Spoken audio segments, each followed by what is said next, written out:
I still remember the exact moment I discovered the betrayal.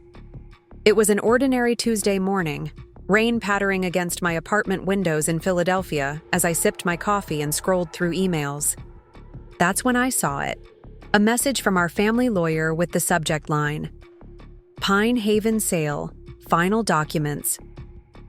My heart stopped. Pine Haven was our family's lakeside cabin in Lake Harmony, the place where I'd spent every summer of my childhood. I hadn't agreed to sell it. I hadn't even known it was on the market. With trembling hands, I opened the email. "Congratulations on the successful sale of the property," it read. "As requested, I've attached the final transfer documents for all parties to sign. The buyers are eager to begin development before winter sets in." Development? My grandfather had built that cabin with his own hands in the 1960s. The property had been in our family for 3 generations. How could my siblings sell it without even consulting me? I immediately called James, my oldest brother. When he finally answered, his voice carried that familiar tone, the one he used when he thought he knew better than everyone else. "Olivia, calm down. We made an executive decision. Mom's assisted living costs are increasing, and none of us uses that old cabin anymore anyway." "I use it," I protested, memories flashing through my mind. Weekend retreats to write, quiet. Autumn days watching the leaves change from the dock, the solitary winter trip I'd taken after Dad died. "And I'm a co-owner. You can't just sell it without my consent." There was a pause before James spoke again, his voice measured. "Actually, we can. Dad left his share to Mom, and she signed over power of attorney to me. With my share, Eliza's and Megan's, we have majority control." The blood drained from my face. "That's not how family decisions are supposed to work." "It's done, Olivia," he said flatly. "The papers are signed. The developers break ground next month. Be reasonable. We all need this money, especially Mom." Before we jump back in, tell us where you're tuning in from, and if this story touches you, make sure you're subscribed, because tomorrow, I've saved something extra special for you. I hung up without another word, too stunned to argue further. Pine Haven wasn't just property to me. It was where Dad taught me to fish off the private dock, where Mom would make blueberry pancakes every Saturday morning, where I'd had my first kiss at 16, sitting on the roof watching shooting stars. While my siblings had moved on to exotic vacations and country club memberships, Pine Haven had remained my sanctuary. Growing up as the third of 4 children in the Chen family had always positioned me in an odd middle ground. James, as the eldest, was the decision-maker, the voice of authority after Dad. Eliza, the perfectionist with her picture-perfect family, always seemed to have life figured out. Megan, the baby of the family, was perpetually forgiven for her impulsivity. And then there was me, Olivia, the practical one, the steady one, the one everyone counted on, but rarely consulted. I'd noticed the pattern from childhood. When James decided we should sell our parents' home after Mom moved to assisted living, my objections were dismissed as sentimental. When Eliza suggested we divide Mom's jewelry before she'd even left for the facility, I was allocated pieces nobody else wanted. When family gatherings were planned, my schedule was the last considered, if at all. I'd spent years accommodating, compromising, keeping the peace. But this was different. This was Pine Haven, my safe place. And they'd sold it without even a phone call. That evening, I pulled out the old family photo albums. There we were, 4 children lined up on the dock, Dad teaching us to bait hooks. Another showed us toasting marshmallows around the fire pit Grandpa had built. In almost every picture, my siblings were front and center, while I stood slightly to the side, physically present but somehow separate. Had I always been the outsider in my own family? The realization hit me with unexpected force. I poured myself a glass of wine and opened my laptop, pulling up property records for Pine Haven. Dad had always been meticulous about legal matters. insisting we understand the importance of properly documenting ownership. Land is forever. Olivia, he'd told me once.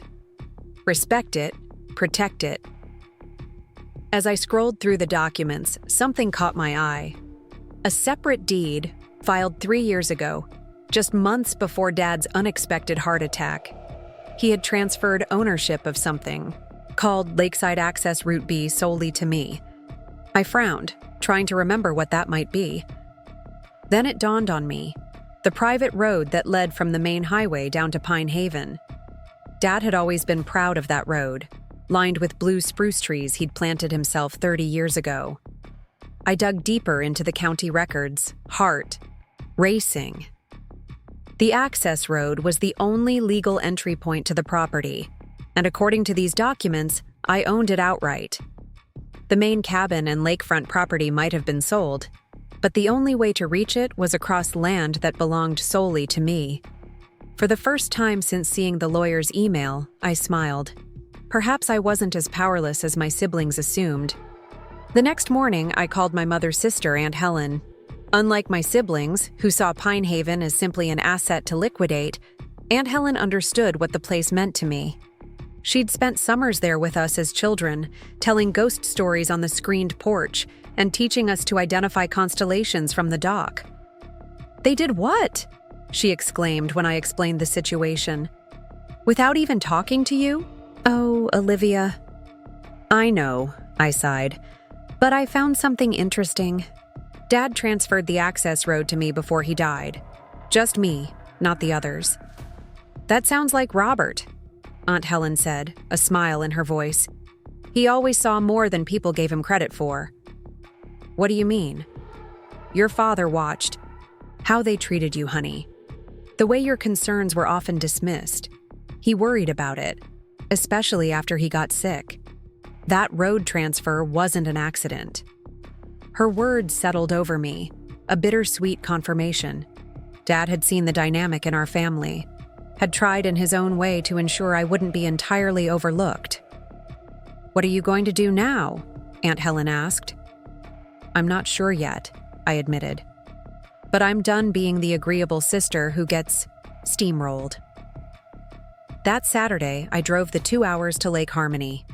I needed to see Pine Haven one last time, to think clearly about my next steps. The familiar winding road through the pines brought a lump to my throat. This road, my road, legally speaking, had always signaled the beginning of peace for me. The moment the sparkling blue of the lake came into view had been my exhale moment for 30 years. As I rounded the final curve, I slammed on my brakes. A large construction sign stood at the property line. Future home of Harmony Heights, luxury. Condominiums. 24. Exclusive lakefront units coming soon. Bile rose in my throat. They weren't just selling our family legacy, they were erasing it completely. I parked and walked down to the dock, sitting with my feet dangling over the water, as I'd done countless times before. The cabin behind me held every meaningful memory I possessed. Dad's last healthy summer, when he taught the neighborhood kids to water ski. Mom's 60th birthday celebration, lanterns floating across the lake at sunset. The weekend I'd retreated. Here after my engagement ended, finding healing in the rhythmic lap of waves against the shore.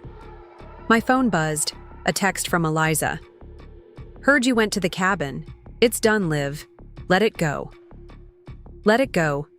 As if Pine Haven were just a possession, not the physical embodiment of our family's history. Not the only place I still felt connected to Dad. Something hardened within me. I was tired of being managed, sidelined, expected to accommodate everyone else's decisions. For once, I would stand my ground. Monday morning found me at the office of Solomon and Reed, a small but reputable law firm specializing in property disputes. Patricia Reed, a sharp-eyed woman in her 50s, listened intently as I explained the situation. "Let me understand correctly," she said when I finished. "Your siblings sold the family property without your consent, but you own the only legal..." Access road to that property? Yes, I confirmed. The cabin and lakefront are technically accessible only through my private road. She nodded thoughtfully. May I see the deed? I handed over the documents I'd printed from the county records. Patricia studied them carefully, then smiled. This is quite clear-cut, Ms. Chen. Your father transferred complete ownership of this access route to you. There are no easements, no right-of-way provisions for future owners of the adjacent property. So what does that mean for the sale? It means, Patricia said, leaning forward, that the developers have purchased property they cannot legally access without your permission, which significantly impacts its value and usability. A surge of something like power ran through me. Not the desire to hurt my siblings, but the realization that, for once, I couldn't be brushed aside. What's my next step? I asked. I recommend we notify all parties immediately. Your siblings, the buyers, and their respective legal representation. The sale as it stands is problematic at best. They'll need to renegotiate with you included in the conversation. And if they refuse? Patricia's expression was serious. Then they've purchased land they cannot develop without trespassing on your property. That evening, James called. His voice lacked its usual commanding tone, replaced by something I rarely heard from him: uncertainty. Preparing and narrating this story took us a lot of time, so if you are enjoying it, subscribe to our channel. It means a lot to us. Now back to the story. What's this about you owning the access road? He demanded, though the question itself revealed he already knew the answer. Exactly what my lawyer explained in her letter, I replied calmly. Dad transferred the road to me before he died. The developers can't access the property without my agreement. This is ridiculous, Olivia. You're blocking a sale that benefits the entire family, including Mom. No, James. What's ridiculous is selling our family home without consulting me. What's ridiculous is making decisions that affect all of us but only counting certain voices. We thought you'd be difficult about it, he admitted, finally getting to the truth. So your solution was to exclude me entirely.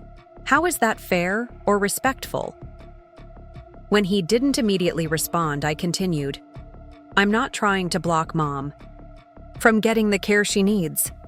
I'm asking to be treated like an equal member of this family, with a voice that matters. What do you want then? James asked, his tone somewhere between exasperation and resignation. A family meeting. All of us, including Mom. No decisions, until everyone is heard. The meeting was set for Sunday at Mom's assisted living facility. I spent the intervening days gathering information, property valuations, alternative funding options for Mom's care, even preliminary plans for sustainable use of the Pine Haven property that could generate income without destroying its character. When Sunday arrived, I walked into the facility's meeting room with a confidence I rarely felt in family gatherings.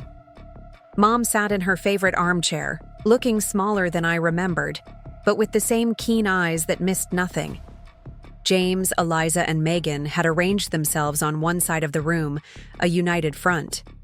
Mark, Eliza's husband, hovered near the window, clearly uncomfortable. Olivia, Mom said warmly, reaching for my hand. You look different somehow. I feel different, I admitted, squeezing her fingers gently. James cleared his throat. We're here to discuss the Pine Haven situation. No, I corrected him. We're here to discuss how we make family decisions, with Pine Haven as the immediate example. Eliza rolled her eyes. We don't have time for philosophical debates about family dynamics. There's a contract signed, and now a complication. A complication you created by intentionally excluding me, I pointed out. We needed to act quickly, Megan interjected. The developer's offer was time-sensitive. I turned to face my youngest sister. And in 3 weeks, you couldn't find 5 minutes to call me? To say, hey, Olivia, we're thinking of selling Pine Haven? No one answered. Children, Mom said quietly. What have you done? For the next hour, I listened as my siblings explained their reasoning.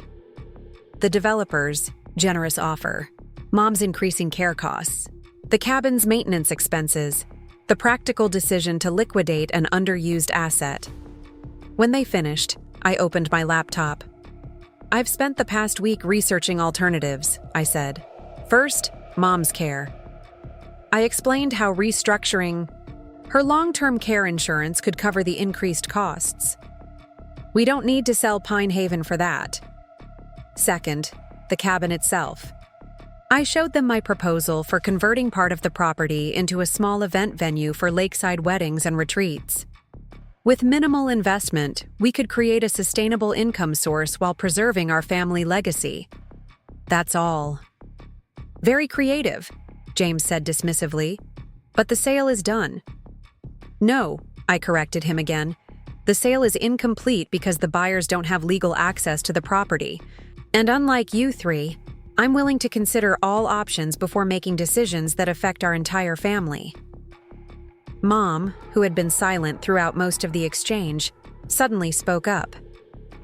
I want to understand something. You three sold Pine Haven without consulting Olivia at all? Eliza shifted uncomfortably. We knew she'd be emotional about it. It seemed kinder to present it as a done deal. Kinder? Mom's voice was sharp. Or more convenient for you? The room fell silent. In all our years, I had never heard Mom speak so critically to my siblings. Your father built memories in that cabin, she continued. He chose every board, every nail. When he got sick, do you know what brought him peace? Knowing his children would always have that connection to him. James looked away. Megan studied her hands. Eliza's perfect composure finally cracked. We've always made decisions this way, she said quietly. The three of us discuss, decide, and move forward. And where does that leave Olivia? Mom asked. No one answered. I have a proposal, I said into the silence. We meet with the developers together. We explain the access road situation and offer them two options. Either they purchase access rights from me at a fair market value, with those proceeds going to Mom's care fund, or we unwind the sale entirely. And if we unwind the sale? James asked. Then we explore my event venue proposal as a family. All voices equal, decisions made together. There was a long pause before James nodded slowly. That seems reasonable. It is reasonable, Mom said firmly. It's what your father would have expected from his children. As we left the facility that evening, Megan pulled me aside. I'm sorry, Liv.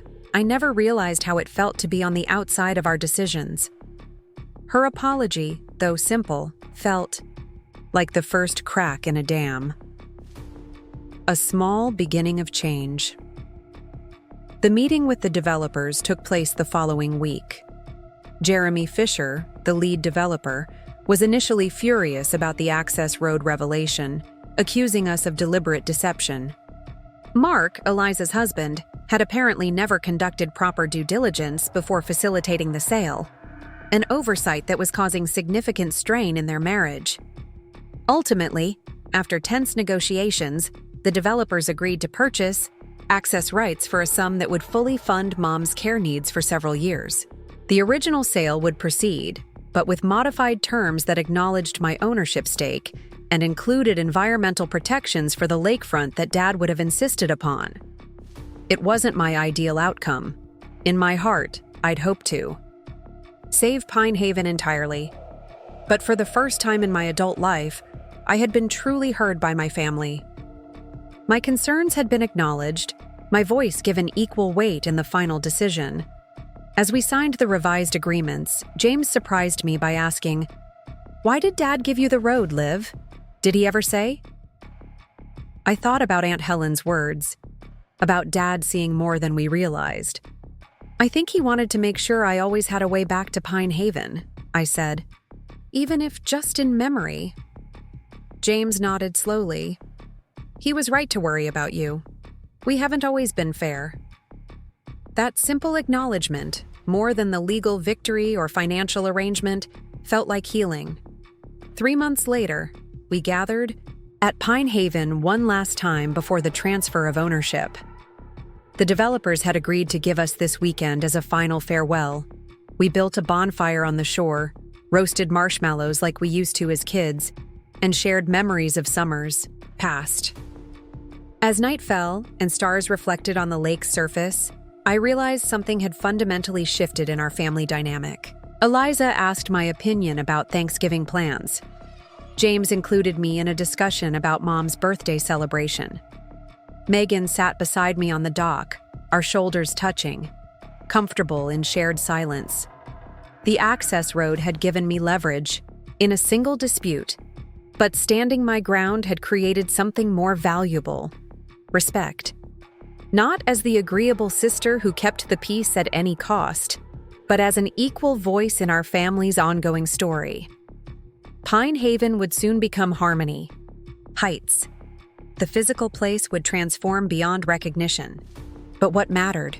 The memories, the connections. My father's legacy of loving this land.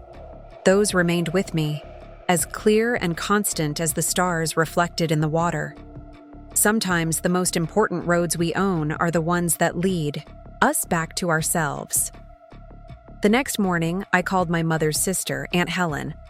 Unlike my siblings, who saw Pine Haven as simply an asset to liquidate, Aunt Helen understood what the place meant to me. She'd spent summers there with us as children, telling ghost stories on the screened porch and teaching us to identify constellations from the dock. "They did what?" she exclaimed when I explained the situation. "Without even talking to you?" "Oh, Olivia." "I know," I sighed. "But I found something interesting. Dad transferred the access road to me before he died. Just me, not the others." "That sounds like Robert," Aunt Helen said, a smile in her voice. "He always saw more than people gave him credit for." "What do you mean?" "Your father watched. How they treated you, honey. The way your concerns were often dismissed. He worried about it, especially after he got sick. That road transfer wasn't an accident." Her words settled over me, a bittersweet confirmation. Dad had seen the dynamic in our family, had tried in his own way to ensure I wouldn't be entirely overlooked. "What are you going to do now?" Aunt Helen asked. "I'm not sure yet," I admitted. "But I'm done being the agreeable sister who gets steamrolled." That Saturday, I drove the 2 hours to Lake Harmony. I needed to see Pine Haven one last time to think clearly about my next steps. The familiar winding road through the pines brought a lump to my throat. This road, my road, legally speaking, had always signaled the beginning of peace for E. The moment the sparkling blue of the lake came into view had been my exhale moment for 30 years. As I rounded the final curve, I slammed on my brakes. A large construction sign stood at the property line. "Future home of Harmony Heights, luxury condominiums. 24 exclusive lakefront units coming soon." Bile rose in my throat. They weren't just selling our family legacy, they were erasing it completely. I parked and walked down to the dock, sitting with my feet dangling over the water as I'd done countless times before. The cabin behind me held every meaningful memory I possessed. Dad's last healthy summer, when he'd taught the neighborhood kids to water ski. Mom's 60th birthday celebration, lanterns floating across the lake at sunset. The weekend I'd retreated, here after my engagement ended, finding healing in the rhythmic lap of waves against the shore. My phone buzzed. A text from Eliza. "Heard you went to the cabin. It's done, Liv. Let it go." Let it go. As if Pine Haven were just a possession, not the physical embodiment of our family's history. Not the only place I still felt connected to Dad. Something hardened within me. I was tired of being managed, sidelined, expected to accommodate everyone else's decisions. For once, I would stand my ground. Monday morning found me at the office of Solomon and Reed, a small but reputable law firm specializing in property disputes. Patricia Reed, a sharp-eyed woman in her 50s, listened intently as I explained the situation. "Let me understand correctly," she said when I finished. "Your siblings sold the family property without your consent, but you own the only legal access road to that property?" "Yes," I confirmed. "The cabin and lakefront are technically accessible only through my private road." She nodded thoughtfully. "May I see the deed?" I handed over the documents I'd printed from the county records. Patricia studied them carefully, then smiled. "This is quite clear-cut, Ms. Chen. Your father transferred complete ownership of this access route to you. There are no easements, no right-of-way provisions for future owners of the adjacent property." "So what does that mean for the sale?" "It means," Patricia said, leaning forward, "that the developers have purchased property they cannot legally access without your permission, which significantly impacts its value and usability." A surge of something like power ran through me, not the desire to hurt my siblings, but the realization that, for once, I couldn't be brushed aside. "What's my next step?" I asked. "I recommend we notify all parties immediately: your siblings, the buyers, and their respective legal representation. The sale as it stands is problematic at best. They'll need to renegotiate with you included in the conversation." "And if they refuse?" Patricia's expression was serious. "Then they've purchased land they cannot develop without trespassing on your property." That evening, James called. His voice lacked its usual commanding tone, replaced by something I rarely heard from him: uncertainty. "What's this about you owning the access road?" he demanded, though the question itself revealed he already knew the answer. "Exactly what my lawyer explained in her letter," I replied calmly. "Dad transferred the road to me before he died. The developers can't access the property without my agreement." "This is ridiculous, Olivia. You're blocking a sale that benefits the entire family, including Mom." "No, James. What's ridiculous is selling our family home without consulting me. What's ridiculous is making decisions that affect all of us, but only counting certain voices." "We thought you'd be difficult about it," he admitted, finally getting to the truth. "So your solution was to exclude me entirely? How is that fair or respectful?" When he didn't immediately respond, I continued. "I'm not trying to block Mom from getting the care she needs. I'm asking to be treated like an equal member of this family, with a voice that matters." "What do you want then?" James asked, his tone somewhere between exasperation and resignation. "A family meeting, all of us, including Mom. No decisions, until everyone is heard." The call ended with a tentative agreement to meet that Sunday. James's reluctance was palpable, but he knew I held a legal advantage he couldn't ignore. After hanging up, I sat on my balcony watching Philadelphia's skyline shimmer in the evening light, feeling both stronger and more alone than I had in years. I spent the next few days preparing meticulously for the confrontation ahead. I researched property values around Lake Harmony, compiled information about Mom's care options and costs, and even drafted alternative proposals for what could be done with Pine Haven, besides selling to developers. Each hour of preparation felt like building armor for the battle ahead. On Friday, Megan called. The youngest of us four, she had always been the peacemaker, the one who smoothed over conflicts with charm and distraction. "Livy," she began, using my childhood nickname, "this is getting out of hand. James is furious, Eliza is stressed, and Mom is confused about why everyone's upset." "And how do you think I felt discovering our family home had been sold without my knowledge?" I countered. I know, she conceded. "That wasn't handled well. But it's done now, and fighting about it is just making everyone miserable. Can't you just accept a quarter of the proceeds and let it go?" Her question revealed so much about how my family saw me, as a problem to be managed, a dissenting voice to be quieted with money rather than heard with respect. "This isn't about the money, Meg," I said quietly. "It's about being treated like I don't matter.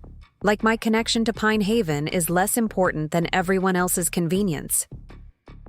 Of course you matter, she said automatically, but without conviction. Then why wasn't I included in the decision? Why am I only hearing about it after contracts are signed? The silence stretched between us, filled with uncomfortable truths neither of us had articulated before. I didn't think about it that way, she finally admitted.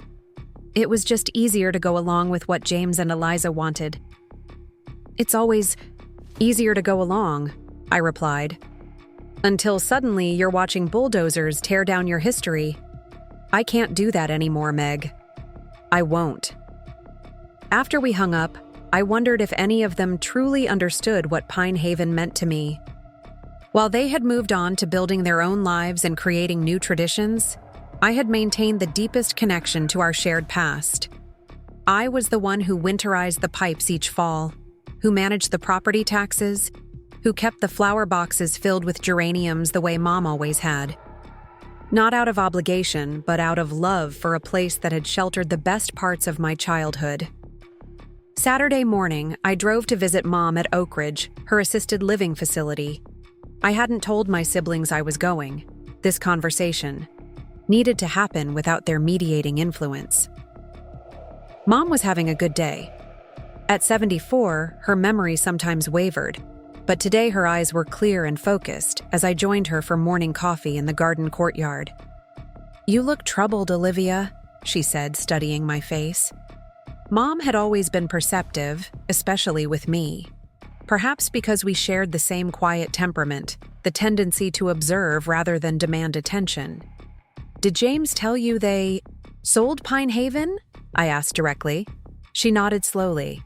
"He mentioned a sale. Said it was necessary for my care costs." A shadow passed across her face. "I never wanted to be a burden."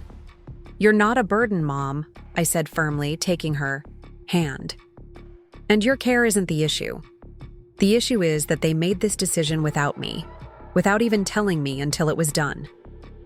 Mom looked troubled. "I signed some papers James brought. He said it was the best solution for everyone. I trusted him to discuss it with all of you." My heart ached for her. Mom had always deferred to Dad on financial matters, and after his death, she'd transferred that deference to James. It wasn't her fault that my brother had abused that trust. "Did you know Dad left me the access road to Pine Haven?" I asked gently. Mom's eyes widened slightly. "The road with the spruce trees? I remember him mentioning something about making special arrangements for you, but I didn't know the details." She paused, then added softly, "Your father worried about you, Olivia. He thought the others sometimes overlooked your feelings." The confirmation that Dad had deliberately created this protection for me brought tears to my eyes. He had seen the family dynamic clearly and tried, in his own practical way, to give me leverage against being sidelined. "What will you do now?" Mom asked, patting my hand. "I'm going to fight for a voice in this decision," I said. "Not to cause trouble, but because Pine Haven matters to me. Because I deserve to be included." She studied me for a long moment, then nodded. "You remind me so much of your father right now. He was quiet too, until something truly mattered. Then he was immovable." Her comparison to Dad felt like a blessing, a confirmation that my stand wasn't selfish or unreasonable, but a necessary assertion of my place in the family. "Will you come to the meeting tomorrow?" I asked. "I think it's important that everyone hears directly from you, not just through James." "I'll be there," she promised, a new resolve in her voice. Some things need to be said face to face. As I drove home from Oak Ridge, I felt both strengthened and saddened by the conversation. Mom's support meant everything, but the realization that my own siblings had manipulated her trust cut deeply. This wasn't just about Pine Haven anymore. It was about patterns of exclusion and disregard that had shaped our family for years. That evening, my phone buzzed with a text from Eliza. "Just got off the phone with Mom. What exactly did you say to upset her?" I stared at the message, noting the immediate assumption that I was at fault, that any disruption to the narrative they'd constructed must be my doing. The old Olivia would have apologized, would have rushed to smooth things over.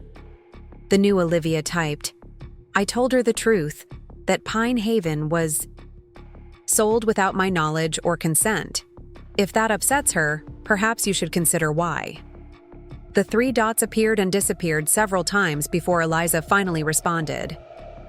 This meeting tomorrow isn't going to change anything. The contracts are signed. You're just making everything harder than it needs to be. Her dismissal of my concerns even now solidified my resolve. See you tomorrow, I replied simply, then put my phone away. I spent the evening on my apartment balcony, watching the city lights blink on as dusk settled. In the morning, I would face my family with a strength they weren't accustomed to seeing from me. The thought was both terrifying and exhilarating. For too long, I had accepted the role they'd assigned me, the agreeable one, the one who wouldn't make waves. Tomorrow that would change. I slept poorly that night, rehearsing arguments and counter-arguments in my head. By dawn, I was already up, packing the documents I had prepared and choosing my outfit with unusual care. The navy blazer and tailored pants weren't just professional. They were armor against the familiar patterns I knew would emerge in the family meeting. The drive to Oak Ridge felt both too short and endless. As I parked in the visitor's lot, I spotted James's Lexus and Eliza's SUV already there. Of course, they had arrived early, probably to speak with Mom before I got there, to shape the narrative in their favor. Taking a deep breath, I gathered my folder of documents and headed inside. The facility had provided a private meeting room for our family discussion. As I approached, I could hear the murmur of voices through the partially open door. I paused, not to eavesdrop, but to collect myself. Then I pushed the door open and stepped inside. The conversation halted abruptly. James, Eliza, and Megan sat on one side of the table, a united front. Mom was at the head, looking smaller than I remembered, but with a determined set to her jaw. Mark, Eliza's husband, hovered by the window, clearly uncomfortable with the family. Tension. Olivia, Mom said warmly, reaching out to me. I'm glad you're here. I squeezed her hand, then took the empty chair on the opposite side of the table, facing my siblings directly rather than joining their cluster. The symbolism wasn't lost on any of us. Let's get to the point, James began, his tone businesslike. We've all received the letter from Olivia's lawyer. The situation with the access road is unexpected, but it doesn't fundamentally change anything. It changes everything, I countered calmly. The developers have purchased property they can't legally access without my consent. Which you're using as leverage, Eliza cut in, her perfect posture radiating disapproval. Threatening to derail a sale that benefits the whole family, especially Mom. I'm not threatening anything, I said evenly. I'm asking for what should have been automatic, the chance to participate in a decision about our family home. It's just property, Megan offered, her tone conciliatory. Not worth fighting over. Is that how you all see Pine Haven? Just property? I looked at each of them in turn. Not the place where we learned to swim, where Dad taught us to build a fire, where we scattered Grandpa's ashes. Not the only piece of land our family has owned for 3 generations? Of course we have memories there, James said dismissively, but memories don't pay for Mom's care. And that's the only consideration? I asked, opening my folder. Because I've done some research. I slid documents across the table, a breakdown of Mom's insurance coverage, alternative care options, projections of future expenses. There are other ways to fund Mom's care without selling Pine Haven. James barely glanced at the papers. We've already explored all options. The sale is the most sensible solution. You explored them, I emphasized, unilaterally, without input from everyone affected. That's enough, Mom interjected, her voice firm despite its softness. I want to understand exactly what happened here. She turned to James. When you brought me those papers to sign, you told me everyone was in agreement about the sale. Was that true? James shifted uncomfortably. We discussed it as a family. No, I interrupted. You discussed it with Eliza and Megan. I wasn't included. In any conversation, Mom's expression hardened. Is that true, James? For the first time, my brother looked genuinely discomfited. We knew Olivia would be emotional about it. It seemed simpler this way. Simpler for whom? Mom asked sharply. For everyone. Eliza jumped in. Olivia always complicates things with sentimentality. We needed to make a practical decision. And my feelings? My attachment to our family home?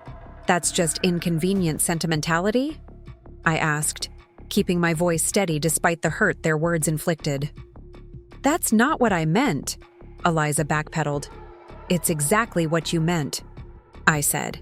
It's how you've always treated me, as if my perspective is somehow less valid, less important than yours, as if I'm an obstacle to be managed rather than a sister to be respected. A heavy silence fell over the room. Even Mark looked uncomfortable, shifting his weight from one foot to the other by the window. I didn't realize, Megan said quietly, that we made you feel that way. Didn't you? I asked gently. Think about it, Meg. When was the last time any of you actually asked what I thought about a family decision before it was made? When was the last time my objection changed the course of action you'd already decided on? She couldn't answer. Your father saw this pattern, Mom said suddenly, drawing all our attention. He worried about it, especially in his final year. She looked directly at me. That's why he transferred the road to you, Olivia. Not to create leverage, but to ensure you couldn't be simply overruled. James looked stunned. Dad did this deliberately? Of course he did, Mom replied. Robert never did anything without careful thought, especially where his children were concerned. The revelation seemed to hit my siblings differently. James looked almost betrayed, as if Dad's action was a criticism of his leadership. Eliza appeared conflicted, while Megan's expression reflected growing understanding. So what happens now? Mark finally spoke up, practical as always. The developers aren't going to wait forever while we sort out family dynamics. That's true, I acknowledged, which is why I've prepared some alternatives. I handed out copies of a proposal I'd spent days creating. This outlines 3 options. First, we can proceed with the sale, but renegotiate terms with my formal, inclusion in the process and fair compensation for the access road. James began to look relieved until I continued. Second, we can cancel the sale entirely, using my road ownership as grounds for legal impossibility of completion, and explore my proposed renovation of Pine Haven into a small event venue that could generate sustainable income while preserving the property. An event venue? Eliza scoffed. At our cabin? Lakefront wedding venues earn significant income in this region, I explained calmly. I've included projections and comparable properties in the report. And the third option? Mom prompted. I buy out your shares, I said simply. I've spoken with my bank. With my savings and a mortgage, I can offer each of you fair market value for your portion. Pine Haven stays in the family, through me, and you all get the cash benefit you're seeking from the sale. The room went silent as they absorbed my words. I'd spent years being the quiet one, the agreeable one, the one who went along. My thoroughness, my preparation, my determination now clearly took them by surprise. You can't afford that, James finally said, but his tone lacked conviction. My finances are not your concern, I replied evenly. The offer is genuine and fully backed by financial institutions. You'd go into debt to keep a cabin? Eliza asked incredulously. I'd invest in preserving something priceless, I corrected. Her. Something Dad and Grandpa built with their own hands. something that matters to me even if it doesn't to you. Mom reached over and took my hand. It matters to me too, Olivia. Her simple statement of support nearly broke my composure. All these years, I'd felt so alone in my attachment to Pine Haven, as if my sentimentality was somehow a weakness rather than a valid emotional response. I think we need time to consider these options, James said, clearly trying to regain control of the situation. This isn't something we can decide today. You were ready to decide the entire sale without me, I pointed out. But yes, take time to review my proposals thoroughly. I've included contact information for my lawyer, who will handle any questions about the legal aspects. As the meeting wound down, I felt curiously light, as if a weight I'd carried for years had finally been set down. I had spoken my truth, had refused to be sidelined or dismissed. Whatever happened next, that victory couldn't be taken from me. One by one, my siblings gathered their things and left, each with a different parting gesture. James with a stiff nod, still processing the shift in family power dynamics. Eliza with a conflicted expression, somewhere between annoyance and reluctant respect. Megan with a quick, unexpected hug and whispered, "I'm sorry, Liv. I never saw it before." Only Mom and I remained in the meeting room. She reached for my hand again, her grip surprisingly strong. "I'm proud of you," she said simply. "Standing up for yourself isn't easy, especially with family." "I learned from the best," I replied, thinking of Dad's quiet strength, his gentle but immovable stance when principles were at stake. "He would be so proud too," Mom said, as if reading my thoughts. "Not just for fighting for Pine Haven, but for finally demanding the respect you deserve." As I drove home that evening, the sunset painting the sky in shades of orange and pink, I felt a profound shift within myself. The road ahead would likely hold more conflict, more difficult conversations, more moments of standing firm against familiar patterns of dismissal. But I had found my voice, had claimed my place at the family table. And like the access road Dad had quietly transferred to my name, that path to self-advocacy was now irrevocably mine. The week following our family meeting unfolded in unexpected ways. I had anticipated immediate pushback, perhaps even hostility from my siblings. Instead, I encountered something more nuanced, a shifting landscape of family dynamics as each of them processed what had happened. James was the first to reach out, requesting to meet for coffee at a neutral location downtown.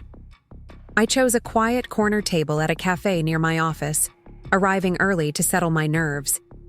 When he walked in, his usual commanding presence seemed somewhat diminished. He ordered black coffee and sat across from me, hands clasped on the table. "I've been thinking about what you said," he began, uncharacteristically hesitant, "about feeling excluded from family decisions. I want you to know that wasn't intentional." I took a slow sip of my latte, considering his words. "Maybe not consciously. Intentional," I replied. "But it happened consistently, James, for years."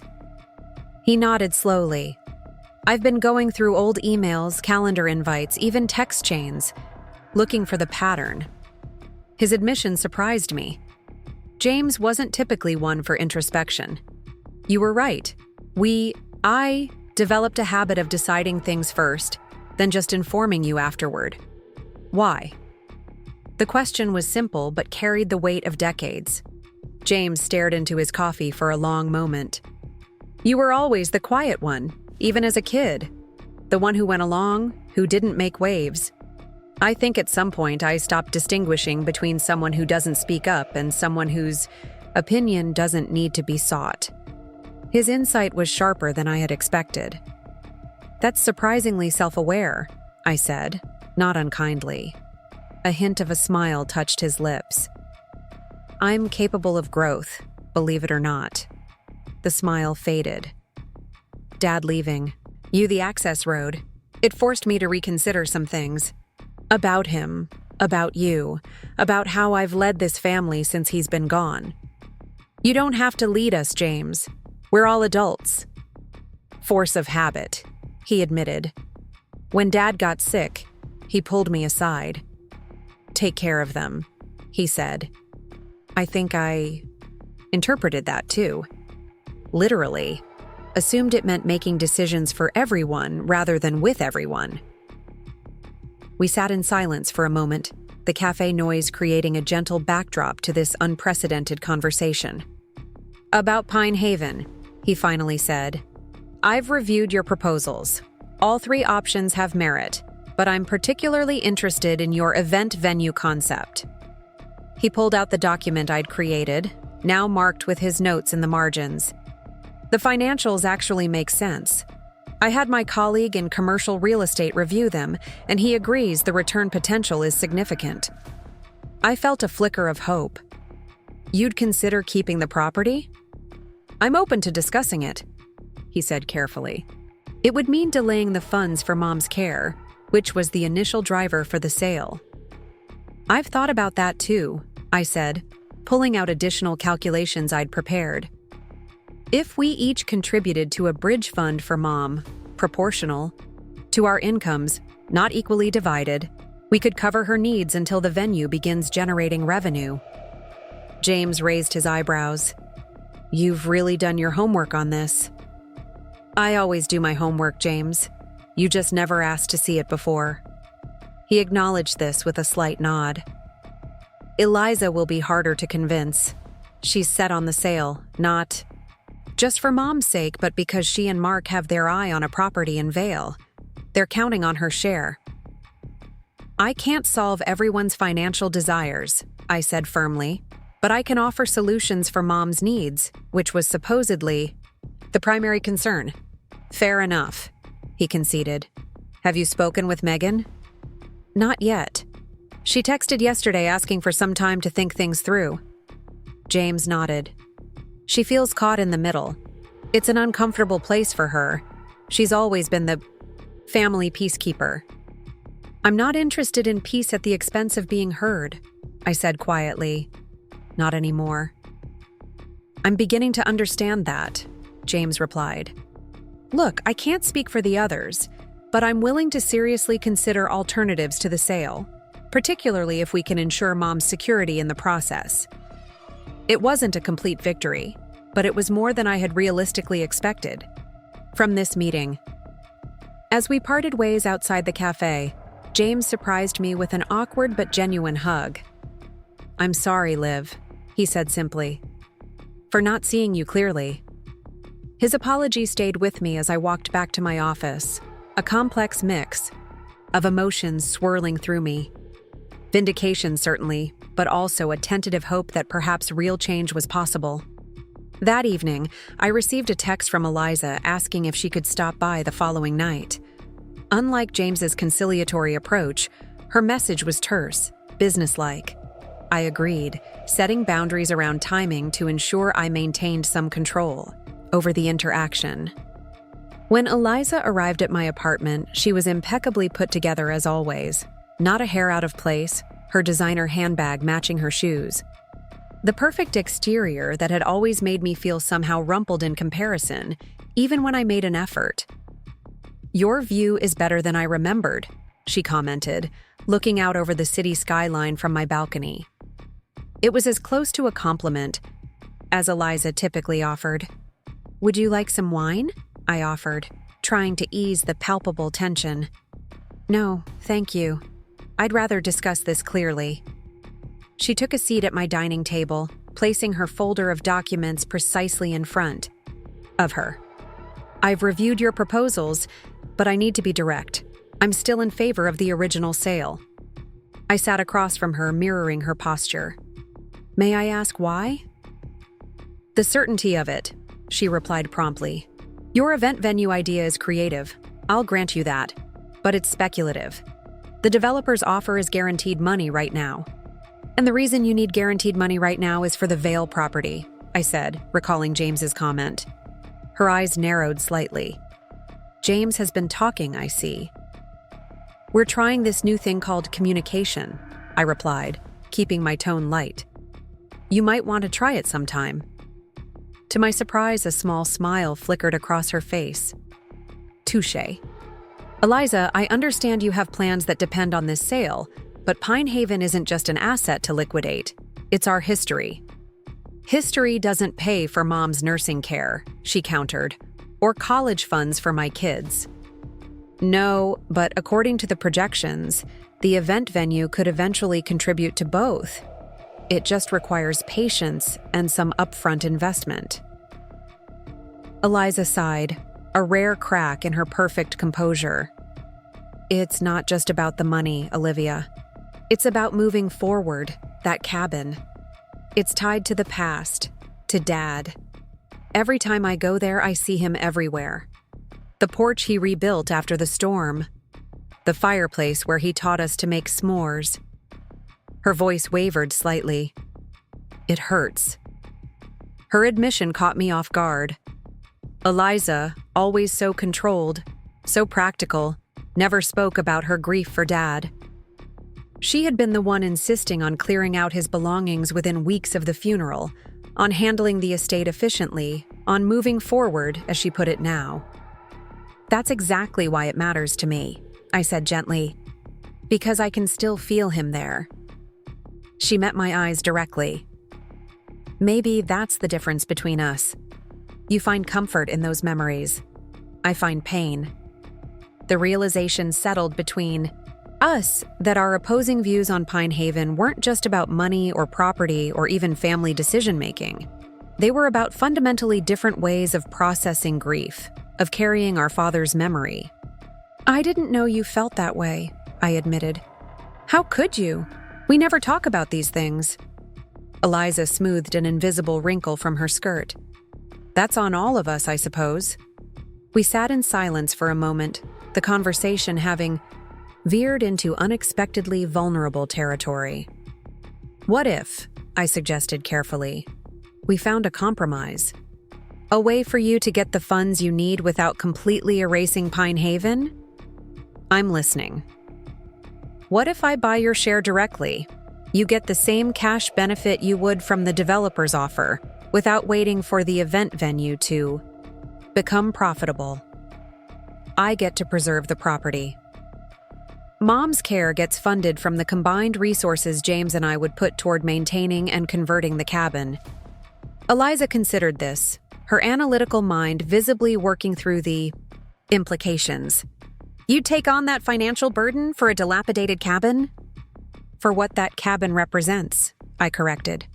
And yes, I would. She studied me for a long moment.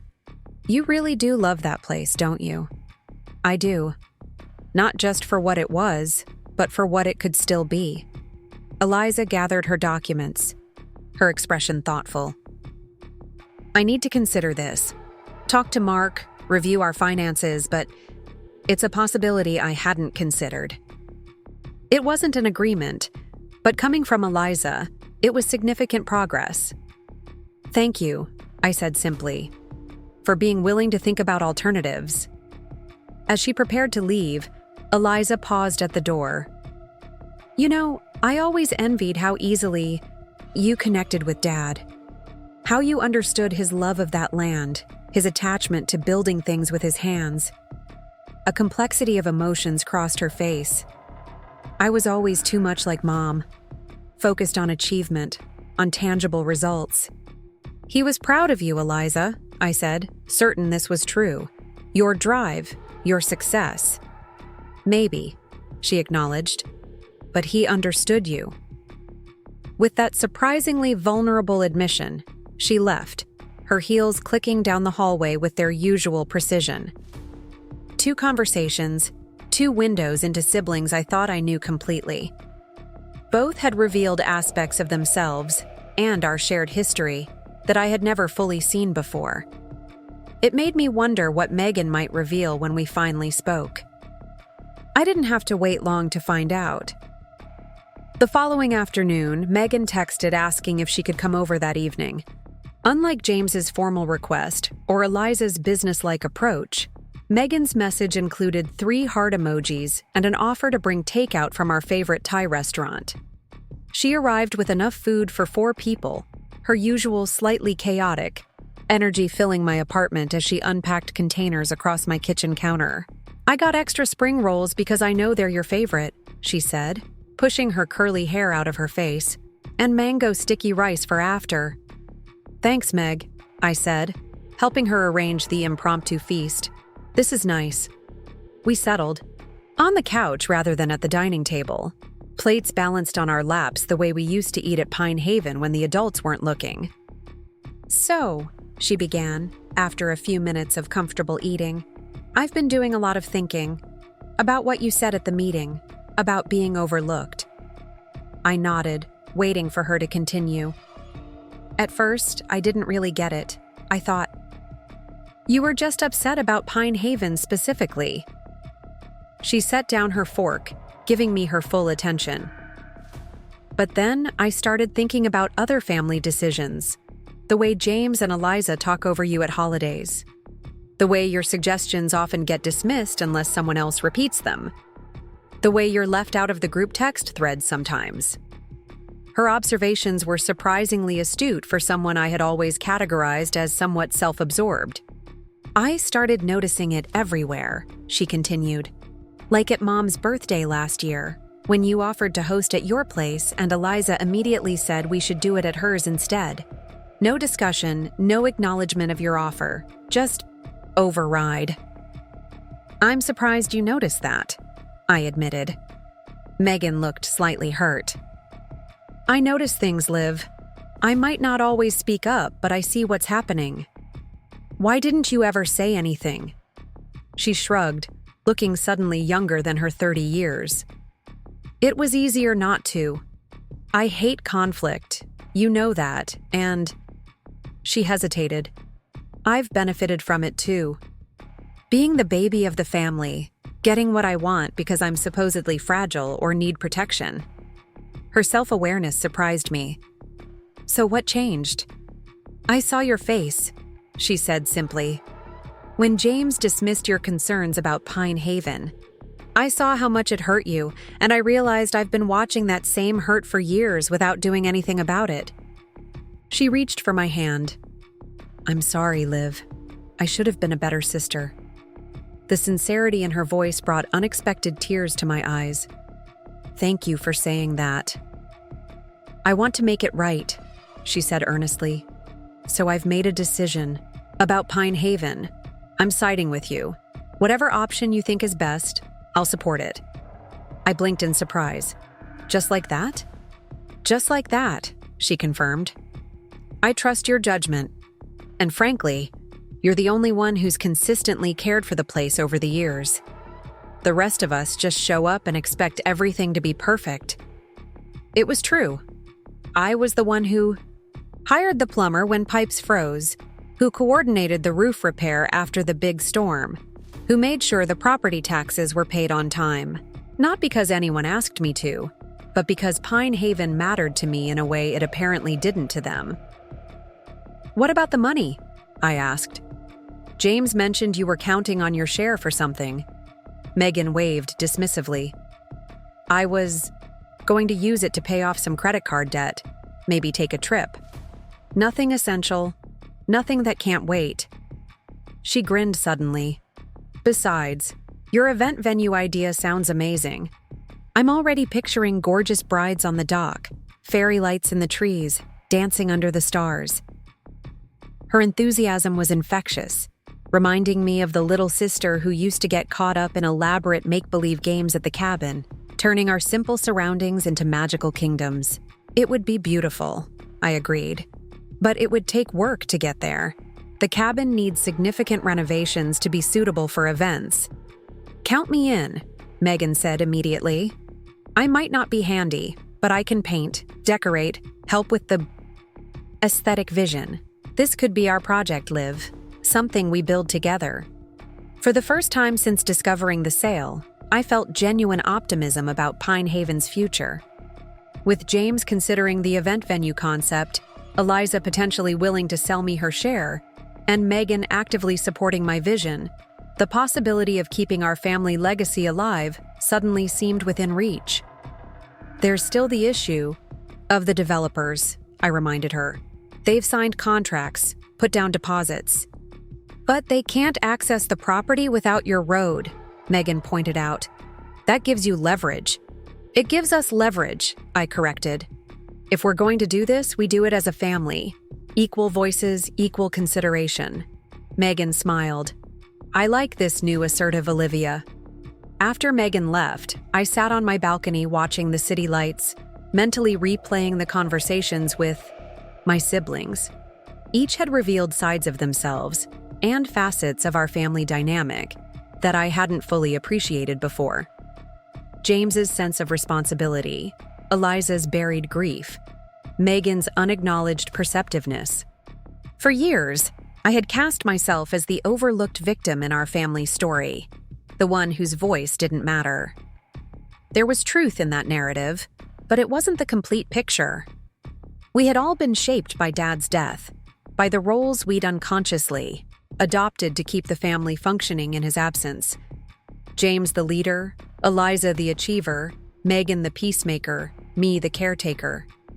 Those roles had served a purpose once, helping us navigate the choppy waters of grief. But they had calcified, over time, trapping us in patterns that no longer served us well. Perhaps Pine Haven, the conflict over its fate and the potential for its redemption, was offering us all a chance to break free, to redefine our relationships with each other. The next morning, my lawyer called with unexpected news. Ms. Chen, I've received communication from the developer's legal team, Patricia Reed began. It seems they're interested in discussing alternatives to the current contract. What kind of alternatives? I asked, surprised by this proactive outreach. They've acknowledged the access road issue makes the current deal untenable. Rather than pursuing legal action, they're offering to negotiate a modified agreement that would include you as a party and potentially revise the development plans. That's unexpected, I admitted. What prompted this? There was a slight pause before Patricia answered. Apparently, they received a call from your brother James, explaining the family situation and suggesting potential compromise solutions. James had reached out to the developers without telling me? My initial reaction was anger. Here was yet another example of him making moves without consulting me. But then I reconsidered. Perhaps this was actually James trying to be helpful, to create space for the conversation we needed to have as a family. What exactly are they proposing? I asked.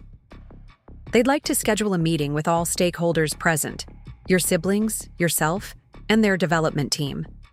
They've indicated willingness to consider scaled-back plans that might preserve some aspects of the existing property while still creating profitable new construction.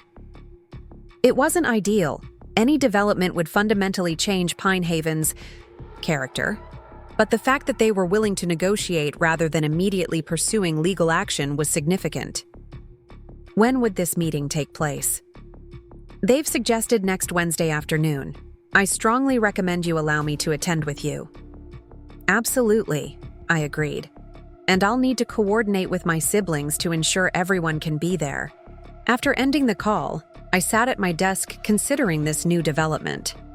Part of me wanted to call James immediately, to question why he'd approached the developers without discussing it with me first. But another part recognized that confrontation might undermine the tentative progress we'd made toward better communication.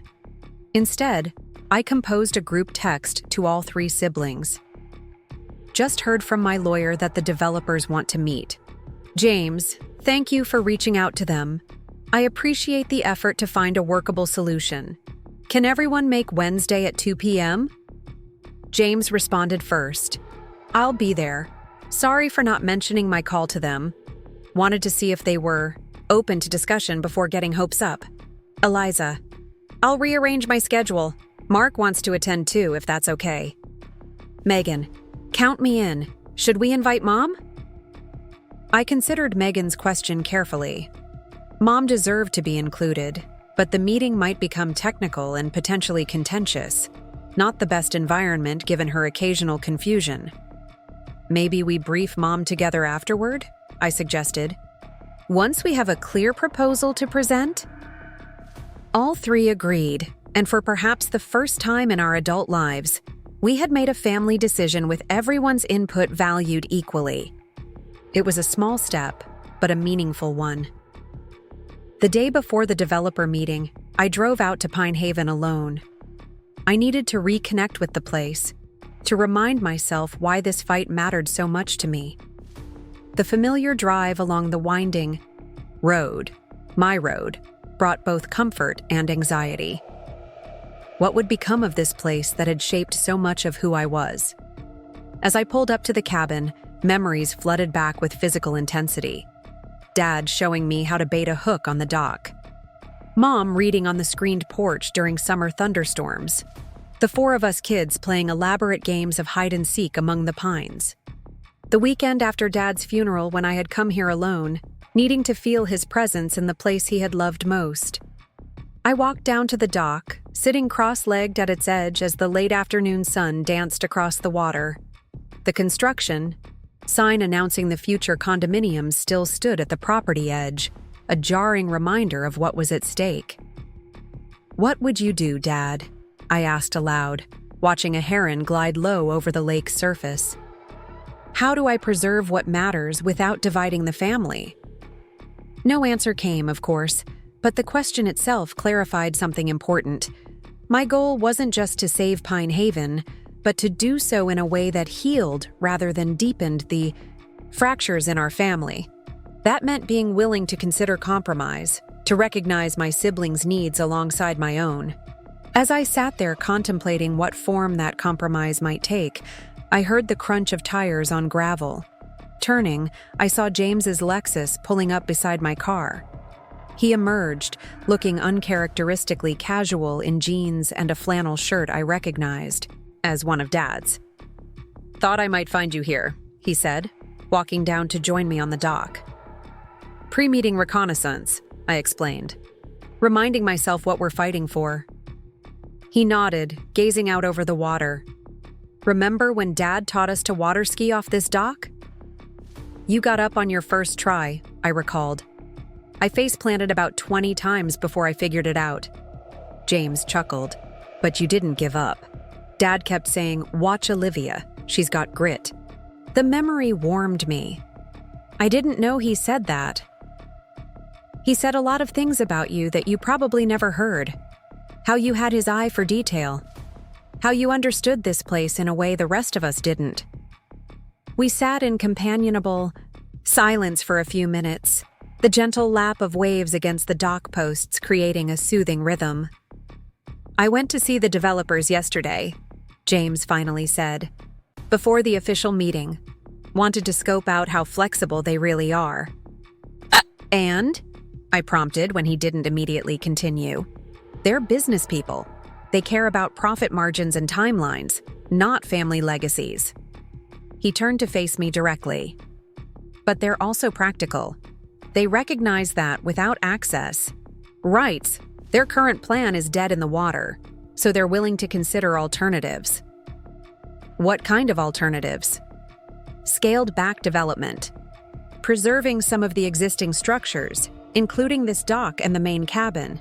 Fewer units, positioned to maintain some of the natural areas." He hesitated. "It's not perfect, Liv. It would still fundamentally change the character of this place, but it might be a middle path, one that gives everyone something they need." I considered his words carefully. "Why are you telling me this now, before the official meeting?" James looked slightly uncomfortable. "Because I realized something after our coffee talk. For years, I've been having preliminary conversations, making initial assessments, then presenting what I thought was best to everyone else, excluding you from the early stages where the real direction gets set." He met my eyes directly. "I'm trying not to do that anymore." The simple acknowledgement meant more than I could express. "Thank you," I said quietly. "So what do you think? About a compromise development?" I gazed out at the lake, watching the sun begin its descent toward the tree line. I need to hear the details, to understand exactly what would be preserved and what would be lost. And I think everyone's voice needs to be equally weighted in the decision. James nodded. Fair enough. That's all any of us can ask for. As we walked back up to our cars, I felt a shifting in our relationship, a rebalancing that had been long overdue. We weren't just brother and sister bound by blood and shared history. We were becoming allies in the complex work of redefining our family in the wake of loss, of finding a path forward that honored what was while creating space for what could be. Whatever happened at tomorrow's meeting, that evolution felt like its own kind of victory. The developer meeting took place in a sleek conference room at the Lakeside Business Center, the wall of windows offering a view of the same lake that Pine Haven bordered, though from a more commercialized shoreline. I arrived early, accompanied by Patricia Reed, my lawyer. Seeing the water from this angle, dotted with rental boats and lined with tourist shops, reinforced what was at stake. Pine Haven represented one of the last stretches of natural shoreline on Lake Harmony, unspoiled by commercial development. James arrived next, followed shortly by Eliza and Mark. Megan rushed in last, slightly breathless, her artistic disregard for punctuality unchanged despite the importance of the meeting. Sorry, she whispered, sliding into the seat beside me. Traffic was awful. The developers team consisted of Jeremy Fisher, the company president, his chief architect, Samantha Wilkins, and their legal counsel, a sharp-eyed man named Terrence Walsh. They had spread architectural renderings across the conference table, colorful visions of what our family sanctuary might become. Thank you all for coming, Jeremy began, his practiced smile revealing perfect teeth. I understand there's been some confusion regarding the property sale. I'm confident we can find a solution that works for everyone. Not confusion, I corrected politely but firmly. Legal reality. The access road is mine, and no easement exists for the main property. Jeremy's smile tightened slightly. Indeed, an oversight in the initial contract process. An oversight that should have been caught by proper due diligence, Patricia added, her professional tone masking the criticism. Mark shifted uncomfortably beside Eliza. As a real estate agent, he had facilitated the original sale and should have verified all access rights. His oversight had created this situation, and judging by Eliza's rigid posture, it had caused tension between them. Water under the bridge, Jeremy said dismissively. We're here to move forward constructively. After speaking with James yesterday, we've developed some alternative approaches that might address everyone's concerns. He gestured to the architect. Samantha? Samantha stepped forward, indicating the largest rendering. Our original plan called for 24 condominium units, complete demolition of existing structures, and significant reshaping of the shoreline. She revealed a second rendering. This modified proposal reduces the number of units to 16, preserves the original cabin and dock as a community clubhouse, and maintains more of the natural landscaping, including the stand of pine trees, along the eastern boundary. I studied the drawings carefully. The revised plan was certainly less destructive than the original concept, but it still transformed Pine Haven from a private family sanctuary to a luxury development. The cabin would remain physically, but its essence, its privacy, its connection to our history, would be lost. The financial implications of this scaled-back approach would, of course, affect the purchase price, Jeremy added. We'd need to reduce our offer by approximately 20% to maintain profitability with fewer units. That's significant, Eliza said, frowning. Her financial concerns were evident. We understand this isn't what was originally negotiated, Jeremy acknowledged. But given the access road complication, compromise is necessary on all sides. Patricia leaned forward. And what compensation are you offering specifically for the access road rights? We've prepared an additional payment of $50,000 for an easement in perpetuity, Terrence, their lawyer, replied smoothly. That's inadequate, Patricia responded without hesitation. The road doesn't just represent physical access. It effectively controls the development potential of the entire property. Its value should be calculated accordingly. A subtle negotiation. Dance began between the lawyers, discussing easement rights and valuation metrics while the rest of us observed. I used the opportunity to really examine the revised development plans. The proposed communal use of the cabin particularly troubled me. The idea of strangers occupying the spaces where our most intimate family moments had unfolded felt wrong on a visceral level. May I ask a question? I interjected during a pause in the legal discussion. Jeremy nodded, clearly eager to appear accommodating. Of course, Ms. Chen. These revised plans still fundamentally change the nature of Pinehaven. What if we proposed an alternative development approach altogether? One that maintained more of the property's natural character while still providing investment return. Samantha, the architect, looked intrigued. What did you have in mind? I pulled out the folder I'd prepared, containing my event venue concept with additional notes on potential eco-friendly vacation rentals. Rather than high-density condominiums, what about a boutique resort? The original cabin remains a private family holding, while we develop a limited number of environmentally integrated cabins for vacation rentals, plus an event space for weddings and retreats. Jeremy frowned. That significantly reduces the development density. The profit margins would be potentially higher per square foot, I interrupted. Boutique accommodations command premium rates, especially with lakefront access. Wedding venues can generate substantial revenue with minimal infrastructure investment. And the environmental appeal would create a marketing advantage over standard condominiums. Samantha was already examining my preliminary sketches with professional interest. This approach would certainly preserve more of the natural features. The existing topography actually lends itself well to clustered cabin sites with minimal disruption. Jeremy looked less convinced. Our investors expect a certain return timeline. This concept sounds more incremental in its development. It is, I acknowledged, but it also reduces upfront construction costs and allows for phased investment. Begin with the event space and 3 or 4 rental cabins. Use that revenue to fund subsequent phases. It's an interesting concept, Jeremy admitted reluctantly, but it represents a complete reimagining of the project. I'm not sure our investors would. Our family is united in preferring this approach, James said unexpectedly, his authoritative tone drawing all eyes. We understand it's a departure from your original vision, but given the access road situation, we believe this represents the most viable path forward. I glanced at him in surprise. We hadn't discussed presenting a united front, and James's statement that the family was united was presumptuous. We hadn't reached consensus among ourselves yet. But his support for my alternative concept was both unexpected and welcome. Perhaps we could take some time to evaluate this new direction, Terrence suggested smoothly. Run some financial projections. Consider the market positioning.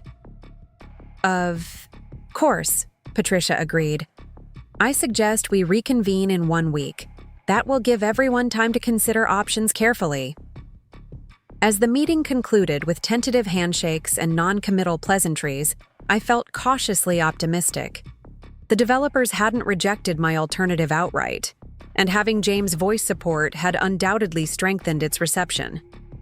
Outside in the parking lot, Megan hugged me impulsively. Your plan is brilliant, Liv. I can totally see it. Romantic. Weddings on the dock. Cozy cabins nestled among the pines. Don't get ahead of yourself, Eliza cautioned. It's still a significant financial shift from the original sale. We need to run the numbers carefully. But it's a real possibility, James added, his expression thoughtful. A compromise that preserves something of Pinehaven's character, while acknowledging the financial realities we're all facing. Mark, who had been unusually quiet throughout the meeting, finally spoke up. I should have caught the access road issue during the initial sale process. That's on me. He looked directly at me. I'm sorry, Olivia. I let professional shortcuts affect your family legacy. His apology surprised me. Thank you for acknowledging that, Mark. We should discuss this as a family, James suggested, properly with everyone's input equally valued. Tonight at Olivia's place? The fact that James suggested meeting at my apartment rather than his house or Eliza's, the usual gathering spots for family discussions, wasn't lost on me. It was a small acknowledgement of the shift in our dynamics, a tacit recognition of my central role in this situation. 7 o'clock works for me, I agreed. I'll order dinner for everyone. As my siblings dispersed to their cars, Patricia touched my arm. That went better than expected. Your alternative proposal has merit, both practically and as a negotiating position. Thank you for supporting me in there. She smiled. That's my job. But more than that, I think your concept genuinely represents the best outcome for this property. It honors its history while adapting to current needs. Her words stayed with me as I drove back to Philadelphia, preparing for the evening's family discussion. The meeting had established that compromise was possible, that Pine Haven might still retain some connection to its past while evolving for the future, but the harder conversation lay ahead, determining whether my siblings and I could truly align our visions and priorities after years of disconnect. I stopped for groceries on the way home, deciding to cook rather than order takeout for our family meeting. There was something about preparing food with my own hands that helped me think, and I needed clarity for the discussions ahead. I chose ingredients for a simple but hearty pasta dish our mother used to make when we were children. Comfort food that might create a foundation for difficult conversations. By the time my siblings arrived, my apartment was filled with the aroma of garlic, basil, and simmering tomato sauce. James brought wine, Eliza contributed an artfully arranged charcuterie board, and Megan arrived with a bakery box of desserts and a small potted succulent for your window, she explained with her characteristic whimsy. There was an unfamiliar, tentative quality to our gathering, none of us quite sure how to navigate this new territory where old hierarchies were being questioned and long-established patterns disrupted. We filled plates and settled in my living room, the cityscape glittering beyond the windows as dusk descended. I think we all recognized that today's meeting opened some possibilities we hadn't considered, James began, naturally falling into his role as discussion facilitator. Before we talk about the developer's response, we should clarify where each of us stands on what we want for Pine Haven. That's a good approach, I agreed. But maybe we should start by acknowledging something important. We're trying to make a family decision where everyone's perspective is valued equally. That's different from how we've operated in the past. Eliza nodded slowly. Fair point. Old habits are hard to break, but I'm committed to trying. She glanced at James. That means no pre-decided outcomes, no behind-the-scenes consensus building, before everyone's had input. Agreed, James said, looking slightly chastened. In that spirit, perhaps we should each share our current thinking without interruption, then open for discussion afterward. We arranged ourselves in a loose circle, plates balanced on laps, wine glasses within reach. The setting felt more casual, more democratic than our usual family discussions around Eliza's formal dining table or in James's home office. Who wants to start? Megan asked. I will, I offered, since my access road ownership precipitated this whole reconsideration. I took a deep breath, organizing my thoughts. Pine Haven represents our family's history, a direct connection to Dad and Grandpa. I believe we should preserve that connection, not just for ourselves, but for future generations. My ideal outcome would be maintaining family ownership of the cabin and immediate surroundings, while developing the remaining property in a way that respects its natural character and provides sustainable income. I described my vision in greater detail. The boutique eco-cabins nestled among the pines, the event venue incorporating the existing dock and fire pit, the careful stewardship of the shoreline. As I spoke, I realized how long I had carried this dream without voicing it, assuming my siblings would dismiss it as impractical sentimentality. When I finished, James spoke next. I've always approached Pine Haven as a practical asset, property with financial value and maintenance costs, less significant than its emotional associations. But seeing Olivia's reaction to the sale made me reconsider. He swirled the wine in his glass thoughtfully. I still believe we need to address Mom's care costs and maximize the property's value, but I'm now open to solutions that balance financial return with preserving family connection. Eliza went third. Her usual crisp demeanor softened slightly in the informal setting. I've been focused on liquidating Pine Haven because, frankly, visiting there has become painful since Dad died. She avoided our eyes, staring into her wine glass. Every corner holds memories I'm not always ready to face. But I recognize that's my personal reaction, not necessarily what's best for the family collectively. She straightened her shoulders, composure returning. That said, I have practical concerns about Olivia's alternative development plan. The upfront investment, the uncertain timeline for returns, the ongoing management requirements. These are significant considerations. Megan completed our circle, curling her legs beneath her on the couch. I love Pine Haven for what it represents. Our childhood, summers with Dad, family connections. But I'm realistic about the fact that I've contributed the least to its maintenance over the years. She gave me an apologetic smile. Olivia has been the real caretaker. So, while emotionally I want to keep it, practically I feel I should defer somewhat to those who've invested more in it. Her self-awareness surprised me again. Megan had matured in ways I hadn't fully recognized, developing an emotional intelligence that belied her seemingly carefree persona. Thank you all for sharing so openly, I said when everyone had spoken. It sounds like we have some common ground.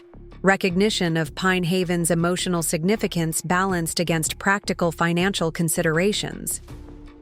The key questions, Eliza said, her analytical mind engaging, are whether your alternative development plan is financially viable and how we fund Mom's care in the interim while development proceeds. I've been working on that, I replied, retrieving my laptop. I've run preliminary numbers on both the development costs and potential returns. I opened a spreadsheet I'd created, displaying it so everyone could see. Based on comparable properties and conservative occupancy projections, the event venue alone could generate enough annual revenue to cover Mom's care costs within 18 months of completion. James leaned forward, studying the figures with professional interest. These construction estimates seem low. They account for using local materials and preserving much of the existing structure, I explained. Plus, I've already spoken with a contractor who specializes in sustainable building. He believes we can phase the construction to manage cash flow while still creating a functional venue relatively quickly. And the initial investment? Eliza asked, zeroing in on the critical question. Where does that come from if we don't sell to the developers? I have 3 potential approaches, I said, clicking to a different spreadsheet. First, we could take a construction loan against the property's value. Second, we could bring in a minority investment partner.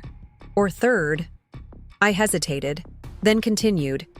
I could buy out your shares at fair market value, giving you immediate liquidity while I take on the development risk personally. A silence fell over the room as they absorbed this last option. You'd do that? Megan asked quietly.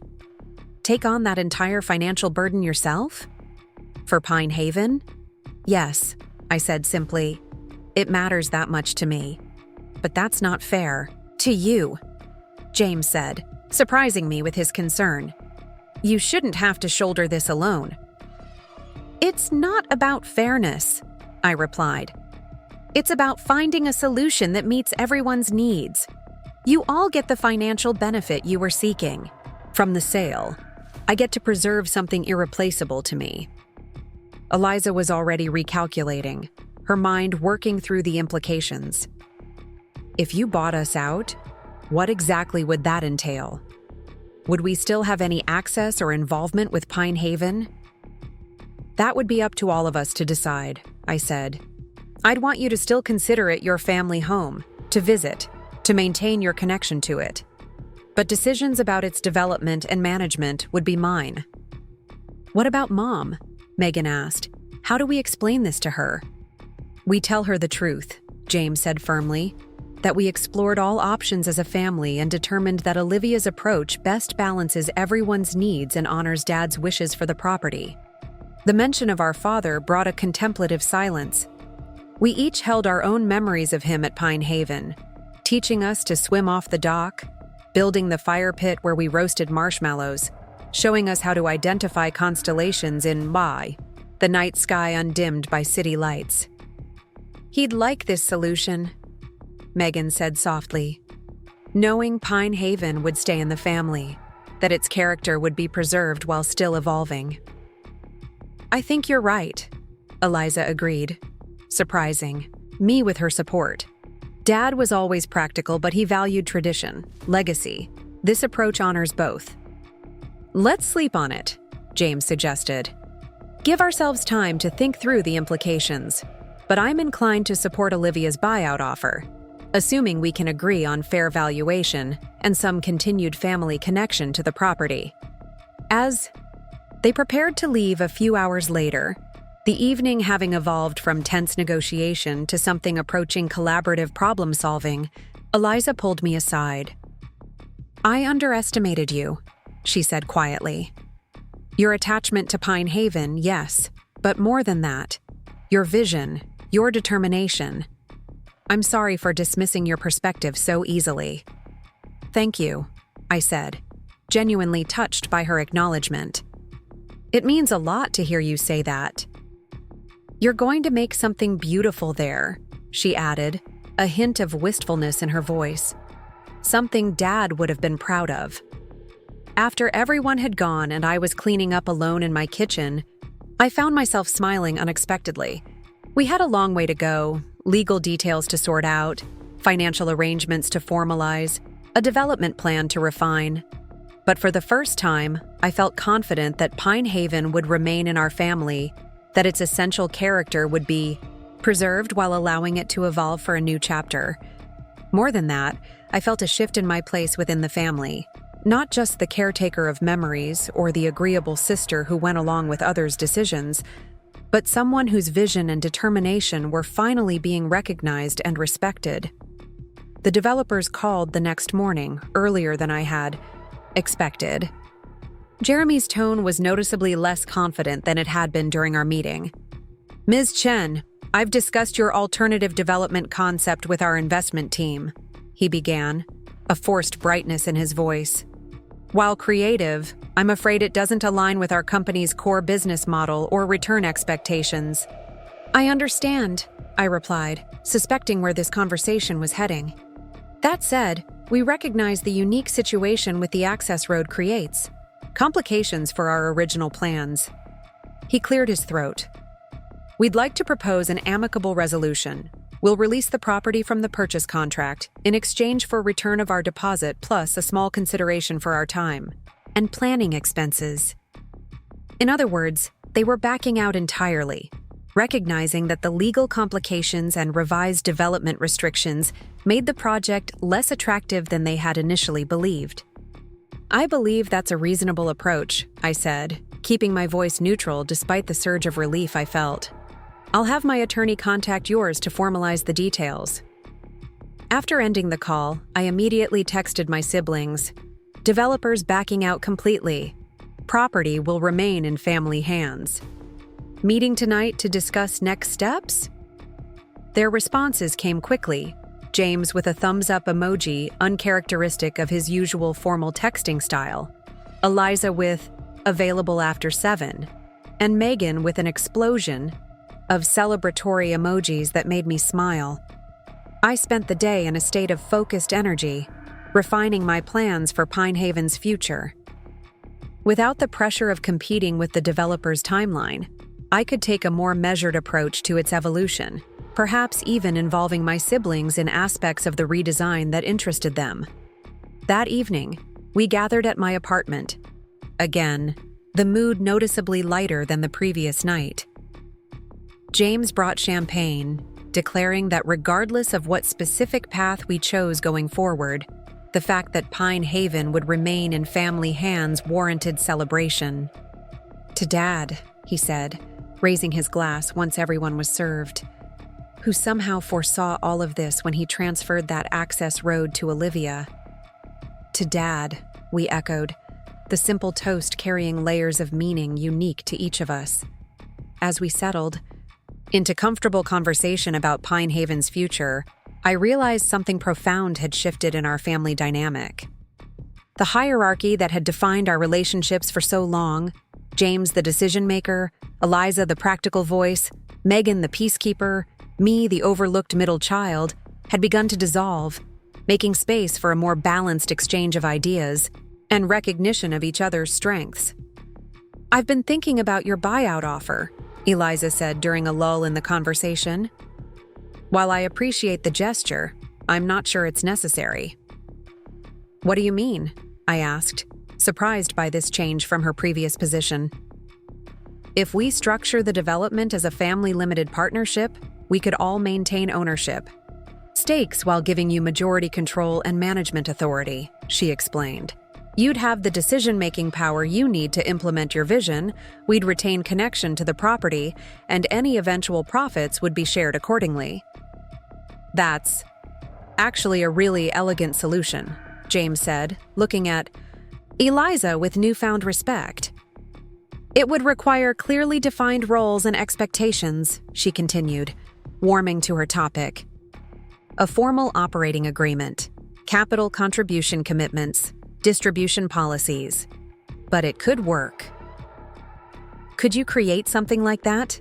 I asked, knowing Eliza's professional background in corporate law made her uniquely qualified. "I'd be happy to draft it," she replied, a genuine smile softening her usually composed features. "Consider it my contribution to the project."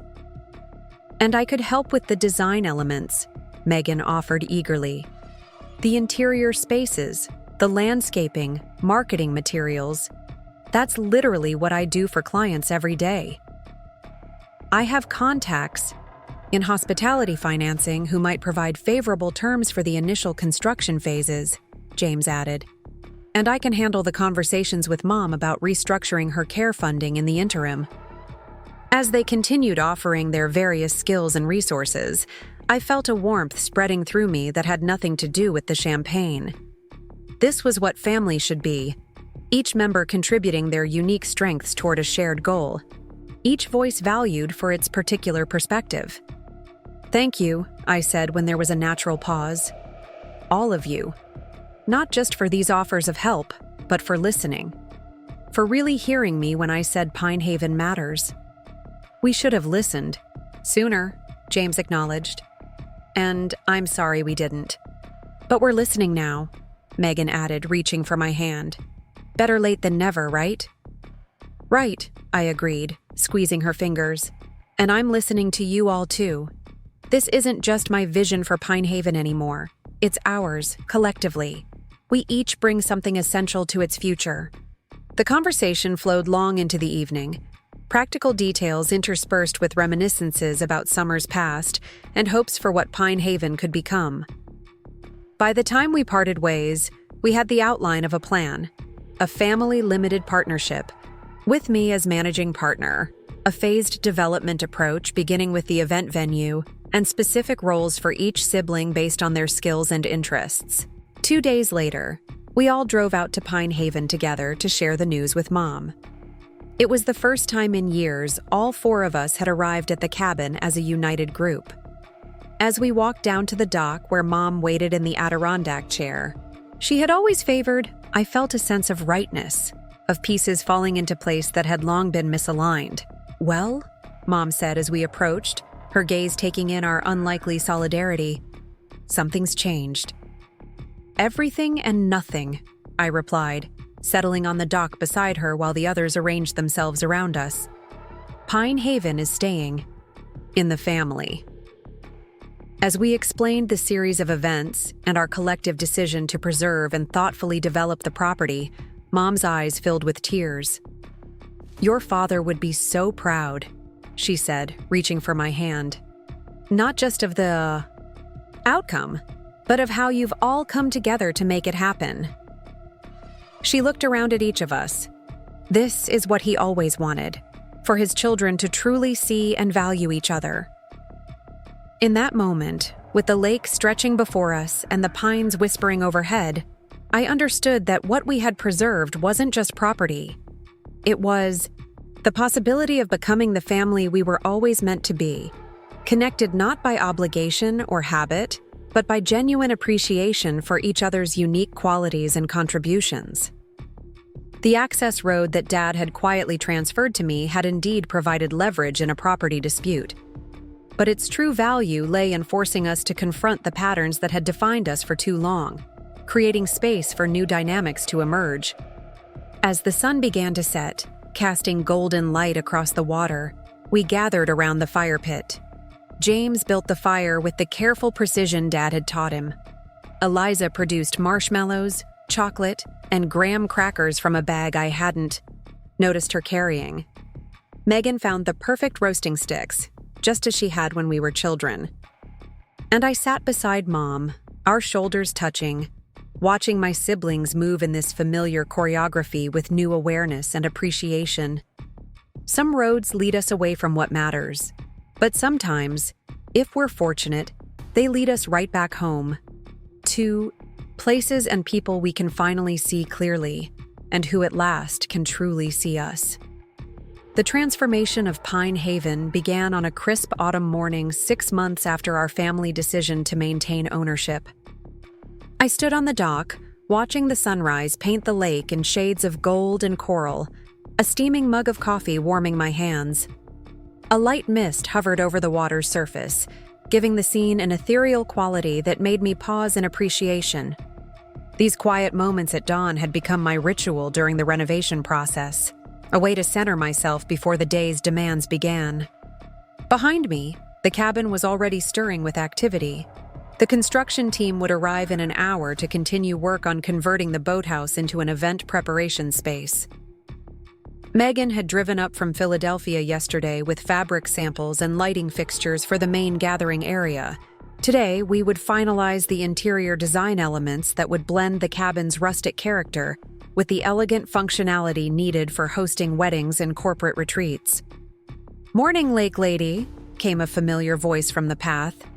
James appeared through the morning mist, carrying 2 paper bags from the local bakery. "Thought you might need reinforcements. Cinnamon rolls and those almond croissants you like." "You're a lifesaver," I said, accepting a bag gratefully. I was so focused on the electrician's visit today I forgot about breakfast. James joined me at the dock's edge, his usual tailored business attire replaced by jeans and a flannel shirt, what he now called his Pine Haven uniform. The past months had softened something in him, relaxed the rigid standards he had always imposed on himself, and by extension, the rest of us. "Any word from the event planner?" he asked, breaking off a piece of his cinnamon roll. Megan charmed.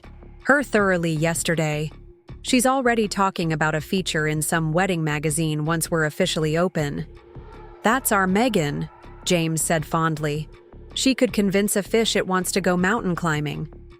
We ate in companionable silence for a few minutes, watching a heron glide across the lake to land among the reeds at the far shore. These shared moments still held an element of novelty, the easy camaraderie that had developed between us over the months of working together on Pine Haven's transformation.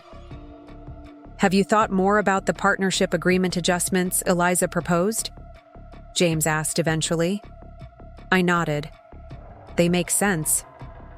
Allowing for profit distributions after the first year, rather than waiting for full loan repayment, gives everyone some immediate benefit while still prioritizing reinvestment. Agreed. She's been surprisingly flexible about the financial structure. I think she's enjoying the legal challenge, I said. It's letting her contribute something uniquely valuable to the project. The truth was more complex than that. Eliza was finding her own healing through this process, reconnecting with Pine Haven on new terms. She'd confided to me recently that being involved in reshaping the property had helped her navigate her grief for Dad in ways that simply avoiding the place never could. "Mom's coming up this weekend," James said, brushing crumbs from his hands. "Megan's bringing her for that accessibility walkthrough." The mention of Mom brought a smile to my face.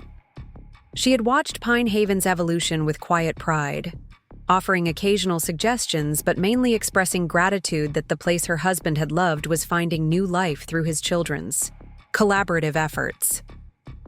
"We should have the new ramp installed by then," I said, "and the bathroom modifications are almost complete."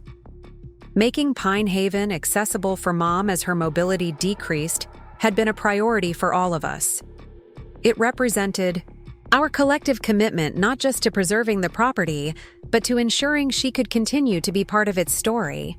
The construction trucks began arriving, breaking our peaceful interlude. I rose, brushing off my jeans and gathering our breakfast wrappers. Time to transform a boathouse into a bridal suite. A sentence Dad never would have imagined hearing. "About his fishing headquarters," James laughed, following me up the path. The day unfolded in a flurry of activity, consulting with electricians about vintage-inspired lighting fixtures, reviewing fabric samples with Megan, approving the stonework for the new fire pit area that would replace the original, now structurally unsound from decades of use. By late afternoon, exhaustion mingled with satisfaction as I watched the progress taking tangible form. My phone buzzed with a text from Eliza. "Contract review complete. All looks good with the event insurance. Sending. Final version for your signature." Another message followed immediately. Also, "Mark found those Adirondack chair plans in Dad's old workshop. Says they're surprisingly detailed. Wants to know if he should attempt to build a set, or if that's courting disaster." I smiled at this unexpected development. Mark, whose initial reaction to the Pine Haven situation had been primarily embarrassment over his professional oversight, had gradually found his own connection to the property. His discovery of Dad's woodworking plans had sparked an interest in creating something tangible for the place, a form of atonement perhaps, but also a genuine desire to contribute. "Tell him to go for it," I texted back. "Dad would love seeing his designs brought to life. The worst that happens is we get some creative kindling for the fire pit." Megan emerged from the cabin, her curly hair pulled back in a messy bun, paint swatches decorating her forearms like colorful tattoos. "The painter wants final approval on the trim color before they start tomorrow," she said, collapsing dramatically onto the porch swing beside me. I'm torn between Lakeside Mist and Dawn Reflection, which sound exactly the same but are apparently critically different in ways only professional designers can discern. "Let's go with Dawn Reflection," I decided. "Seems appropriate for new beginnings." "Philosophical and decisive," Megan teased. "You've changed, Liv." Had I changed? Or had I simply grown into myself, no longer constrained by the family dynamics that had kept me quiet and accommodating for so long? Perhaps both. "We've all changed," I said simply. Megan nodded, suddenly serious. "For the better, I think." I was watching James earlier, joking with the construction guys, rolling up his sleeves to help move lumber. 2 years ago, he would have stood back, delegated, kept his distance. "And Eliza actually said the budget could be flexible yesterday," I added with exaggerated shock. I nearly fell off my chair. We laughed together, the sound carrying across the clearing and returning as a soft echo from the lake's surface. These moments of lightness, of genuine connection with my siblings, remained precious to me. Unexpected gifts from a conflict that could have divided us permanently. As the summer season approached, Pine Haven's transformation neared completion. The main cabin had been respectfully renovated, maintaining its rustic charm while adding modern amenities. 3 eco-friendly guest cabins nestled among the pines, their designs complementing rather than competing with the natural surroundings. The boathouse had become a charming preparation space for wedding parties. The dock had been extended to create a perfect ceremony location, with the lake and mountains as a natural backdrop. Throughout the process, we had discovered unexpected things about ourselves and each other. James's organizational skills had proven invaluable in coordinating contractors and timelines. Eliza's attention to detail had caught potential issues before they became problems. Megan's creative vision had transformed utilitarian spaces into something magical. And I had discovered a capacity for leadership I hadn't known I possessed. A quiet authority that drew from my deep connection to the property and clear vision for its future. Our first event, a small wedding for the daughter of a family friend, was scheduled for Memorial Day weekend. The night before, we gathered on the dock, the 4 of us together with Mom, to take in what we had accomplished. I keep expecting Dad to walk down that path, Mom said softly, gazing toward the cabin. He would be so proud to see what you've created here. We found this in his workshop, James said, presenting her with a small wooden box none of us had seen before. It was wrapped up with your name on it. Mom took the box with trembling hands. Inside was a set of hand-carved fishing lures and a note in Dad's distinctive handwriting. For teaching our children to appreciate this lake as much as I do. All my love, Robert. Tears filled her eyes. He made these the summer before he got sick. I never knew he'd finished them. He knew how much this place meant to you, I said, wrapping an arm around her shoulders. To all of us. As twilight settled over the lake, we lit the lanterns Megan had strung along the dock and among the trees near the shore. Their warm glow reflected on the water's surface, creating a magical atmosphere that perfectly captured what Pine Haven had become, a place of memory and possibility, of history and future, of family bonds made stronger through conflict and resolution. Should we make a toast? Megan suggested, raising her wine glass. To Pine Haven's next chapter? To Pine Haven, we agreed, our glasses catching the lantern light. And to Dad's foresight, James added, with a meaningful glance at me. For giving Olivia that access road. It wasn't just about the road, Mom said, her voice gentle but firm. Robert always said Olivia understood this place in a way the rest of you didn't.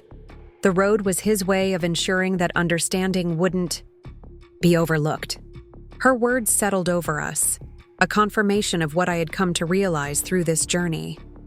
Dad's gift hadn't been merely legal leverage in a property dispute. It had been recognition of my connection to Pine Haven, my role as its caretaker, and perhaps even a prediction that someday that connection would need to be defended.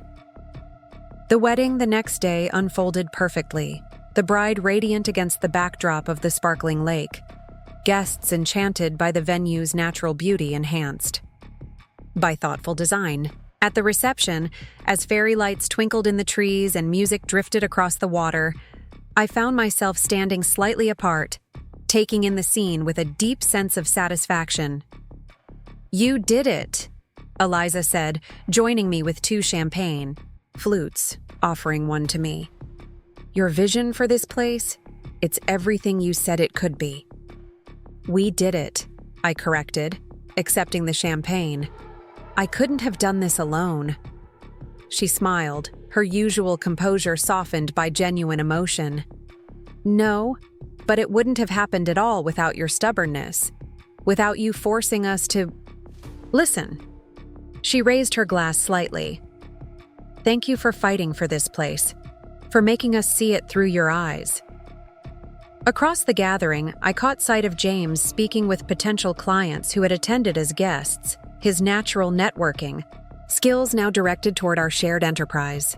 Megan flitted among the tables, adjusting flower arrangements and ensuring every detail was perfect, her artistic eye evident in every element of the celebration. Mom sat by the fire pit, surrounded by family friends, a contented smile on her face as she took in her children's collaborative creation. This was what success looked like. Not just a beautiful venue or a profitable business, but a family transformed by the process of building something together. The road that had given me unexpected leverage had led us all to a place none of us had anticipated, a place of deeper understanding and genuine appreciation for each other's unique qualities. As the night deepened and the celebration continued, I walked down to the edge of the dock, gazing out at the moonlight shimmering on the lake's surface. The access road that had started this journey was now simply one path among many that led to Pine Haven, a place that remained our family sanctuary. While evolving to become something new, some battles are fought not to win but to be heard. Some roads exist not just to provide access, but to lead us home in unexpected ways. And sometimes, standing your ground becomes the foundation upon which something stronger, more beautiful, and more lasting can be built. Up next, you've got 2 more standout stories right on your screen. If this one hit the mark, you won't want to pass these up. Just click and check them out.